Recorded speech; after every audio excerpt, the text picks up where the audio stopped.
O que é a verdadeira força? Em nosso mundo, força é sinônimo de autossuficiência, de não ter fraquezas, de estar no controle.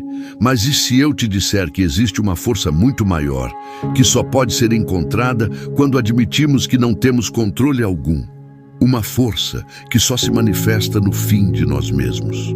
Neste vídeo, vamos explorar um dos paradoxos mais radicais da fé através da vida de um homem que experimentou os extremos do poder e da fraqueza, o apóstolo Paulo. Vamos viajar desde seu passado como um perseguidor implacável até o momento em que ele descobre o segredo de ser forte, precisamente quando ele era mais fraco.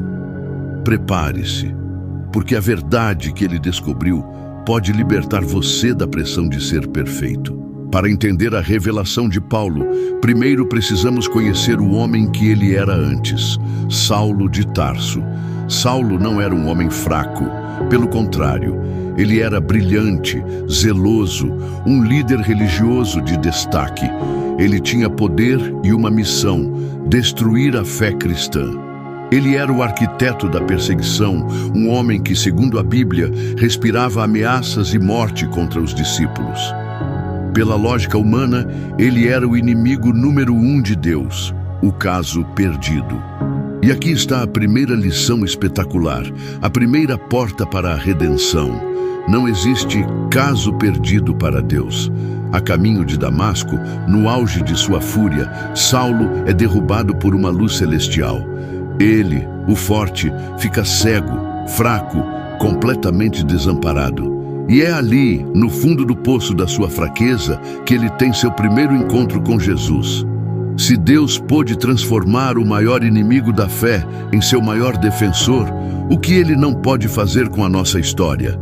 Aquele que era um perseguidor se torna Paulo, o maior dos apóstolos. Aquele que causava sofrimento agora estaria disposto a sofrer tudo por amor a Cristo. E Paulo sofreu. Foi açoitado, apedrejado, naufragou, passou fome e frio. Ele entendia que, embora ele estivesse preso, a palavra de Deus não está presa. Ele sentia prazer nessas dificuldades, porque sabia que seu sofrimento tinha um propósito. Mas em meio a essa força espiritual, Paulo carregava algo que o humilhava constantemente. Ele o chama de um espinho na carne, como está escrito em sua segunda carta aos Coríntios, no capítulo 12, a partir do verso 7.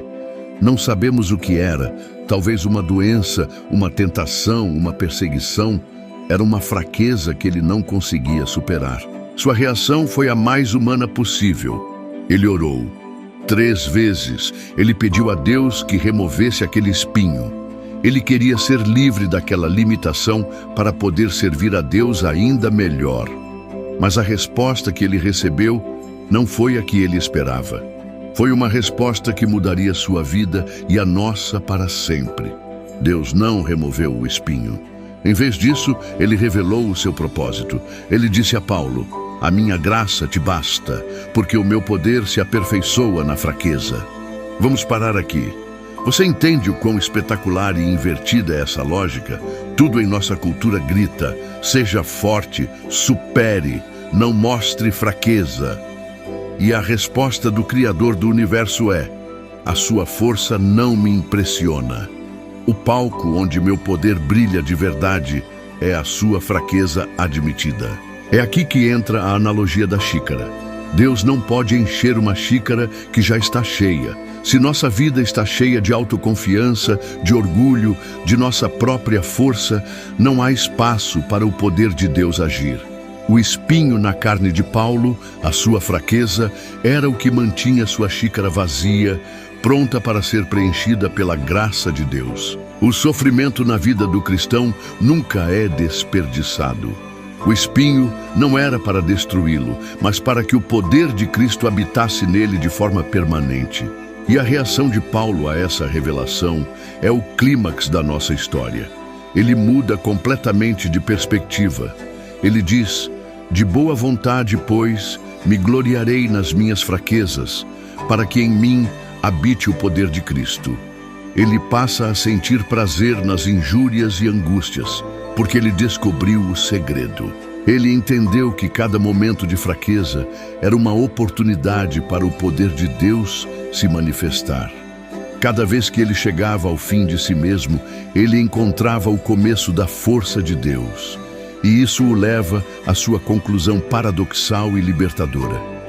Porque quando estou fraco, então sou forte.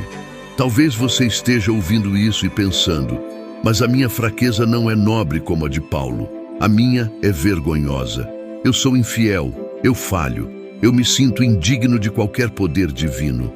É exatamente para você que Paulo, mais tarde, escreveria uma de suas palavras mais fiéis e consoladoras. Ele diz em sua carta a Timóteo: palavra fiel é esta, que se morrermos com ele, também com ele viveremos. Se sofrermos, também com ele reinaremos. Se formos infiéis, ele permanece fiel, não pode negar-se a si mesmo. Você entende o quão espetacular é isso? A fidelidade de Deus não depende da sua. O amor dele não está condicionado à sua perfeição. A sua fraqueza, a sua indignidade, o seu sentimento de ser um caso perdido, não anulam a graça dele. Pelo contrário, eles a convidam. E o convite hoje é este: pare de esconder o seu espinho. Pare de lutar a batalha da autossuficiência. Renda-se.